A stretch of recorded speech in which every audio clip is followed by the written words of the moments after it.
Jonathan, thank you very much indeed for joining us once again on Talksport. The economy's had an injection of £75 billion, or will have, over the next 4 months. Mervyn King from the Bank of England says we are facing what may possibly be the biggest economic crisis ever. Should we all be feeling safer in our beds as a result of their intervention or not? No, we definitely shouldn't. I find it amazing that over 30 or 40 years, households and governments have built up such massive levels of debt, and in October 2011, the Governor of the Bank of England decides it's appropriate now to tell people there's a major problem. There's been a major problem for years and years. In answer directly to your question, should we sleep soundly now because of this £75 billion? No, it'll be as useful as a chocolate teapot, because put it all into perspective, 2 years ago when those other guys said they saved the world, they printed 3 times as much as today. Also, they slashed interest rates from 5% to 0.5%, no change this time. Also, they bailed out banks, no bailing out this time. Also, instead of actual cuts in the public sector happening now, they were boosting the public sector in advance of the next election. And the final point is, banks were going bust 2 or 3 years ago. Now it's countries. So, this $75 billion is just yet again elastoplast on major organ failure. People need to wake up to reality. The global economy is dire. The UK economy is about as global as you'll find. Therefore, our economy is dire. We need to let the thing find its base. We need to let it fall apart, and then we can reboot. Otherwise, I'm telling you, if they carry on doing what they're doing, we are in 20-plus years of depression. And if they did do, as you suggest, which is to let it fall apart, I mean, what is the worst that could happen under those circumstances? 2 or 3 years of hard recession. Worse than now? Well, we don't technically have a recession right now. We have about 1% per annum growth, which basically means effectively no growth. Yes, it would be a serious recession, but it would be 2 or 3 years of hard recession, followed by 20 years, in my analysis, of serious growth. Instead, we've got 20 to 30 years of depression. Now, I know I'd rather have my way. I'd rather have a couple of years of pain in order to have gain. This way, they're just playing at the edges. They're just pretending that they're doing something. Instead, they should let the whole thing fall apart. We can then reboot the system. The costs of living would collapse. The costs of running businesses would collapse. We can actually get growth going because prices would be cheaper. And who would be the victims, chiefly, of something like that, if they were to allow it to all collapse? I mean, would it be the ordinary working man and woman? Would it be banks? What would it be? No, God, no. The ordinary man and woman in the street would be the beneficiaries. The people who would lose out of deflation would be the politicians, the bankers, and the state agents.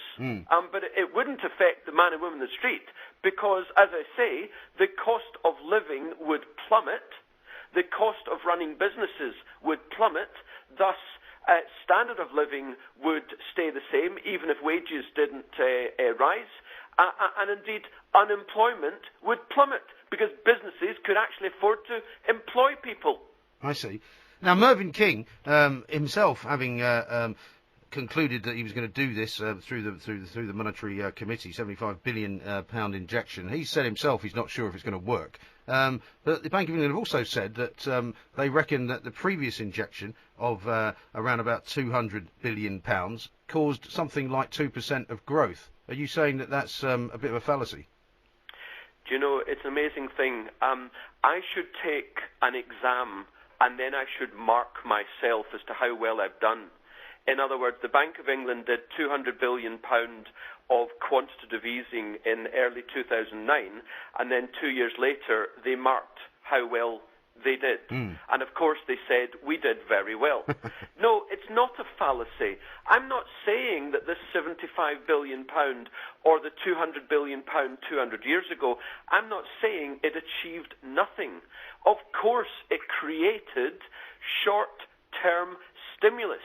And in fact, without the £200 billion of stimulus 2 years ago, there would have been no growth in the following 2 years. In other words, the only way we've had any growth whatsoever, and by the way, 1% per annum growth is as useful as a chocolate teapot, the only way we're getting growth in the economy is when, in effect, the government borrows more money. I'll tell you, that is not a solution. That is simply papering over the cracks.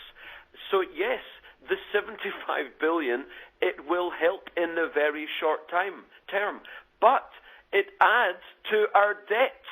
Yet again, it adds to the £5.5 trillion of debts that our government holds.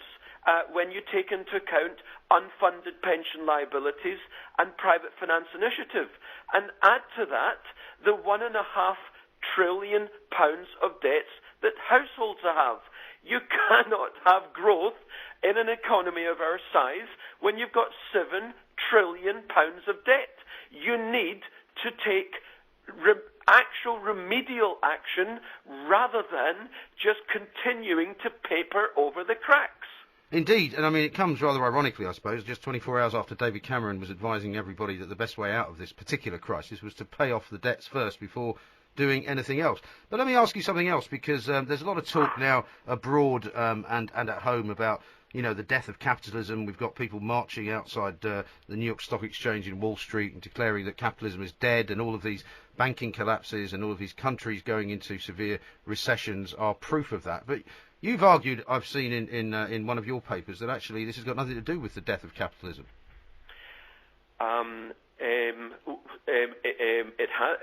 The occupying Wall Street, and indeed I saw some demonstrators on the television tonight in front of the Bank of England. They may be talking about the banks have taken us all to the cleaners. But I've got to, before I go any further, it's not, you're absolutely correct, it's not about the death of capitalism, because we haven't had capitalism for decades. Let me give you the very simple evidence. If it was capitalism, when the banks were bust in the late 2000s, 2008, 2009, they should have been let to die. When the car manufacturers were spewing out cars that no one wanted to buy because they were priced too much, they should have been let to die. Instead, they came up with this nonsense car scrappage scheme. All that's happening is that the profits that these guys are making, they're being kept, and in the banks, they're paying themselves massive, massive bonuses. And when they make the losses, which inevitably they will, because their businesses are they're just so badly run, it's unbelievable, it's fraudulent, and I can give you backup for that. When they make the losses, do they take the losses? No, we take the losses. That's not capitalism, that's socialism. And as Margaret Thatcher said, and by the way, I'm a capitalist, I'm apolitical, this is not a political issue. As Margaret Thatcher said, the problem with socialism is eventually you run out of taxpayers. And that's what's going on in the world. That's why countries are going bankrupt as we speak, because the markets realize that all those loans have been made to Ireland and Greece and Spain and Italy and Portugal and Uncle Tom Cobley, they were originally backed up by the taxpayers of those countries. And then all of a sudden, the taxpayers didn't have enough money because the debts overwhelmed them. So what are they doing now? They're pushing the debts from, say, Greek taxpayers onto German taxpayers, or indeed UK taxpayers, because we're going to stump up in the International Monetary Fund. There's no death of capitalism because we haven't had capitalism for decades. Let the banks fail.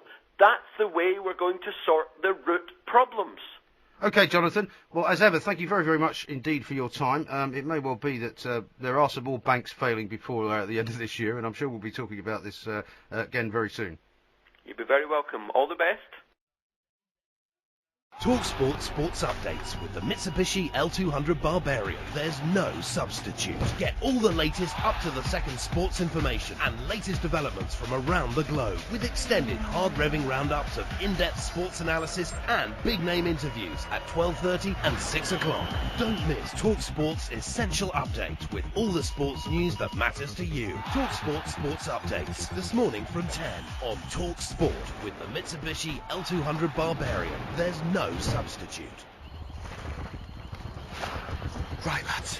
Our route's been compromised. Insurgents are up ahead and waiting. We need to bug out. Smithy, stay here, and I need you to give me eyes until I give you the word.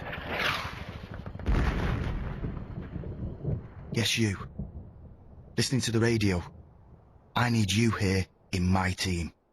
We're waiting for you right now. Great experience, great qualifications, great training. Army Infantry, no ordinary career. Search Army Jobs.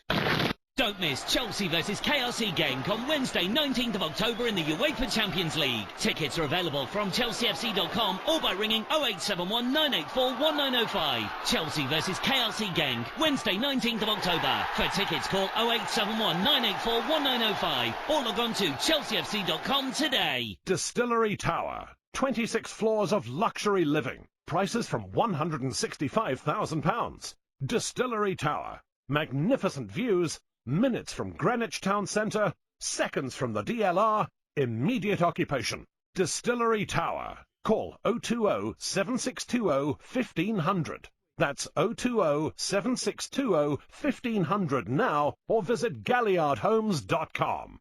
That's galliardhomes.com. Richard Keys and Andy Gray on Talksport. Next week, Andy and myself will be live in Liverpool ahead of a debate in the House of Commons about the Hillsborough files. We'll be speaking to people affected by the tragedy, who will give us an insight into what happened on that day. Listen between 10 and 1 all next week, live from Liverpool. Richard Keys and Andy Gray on Talksport.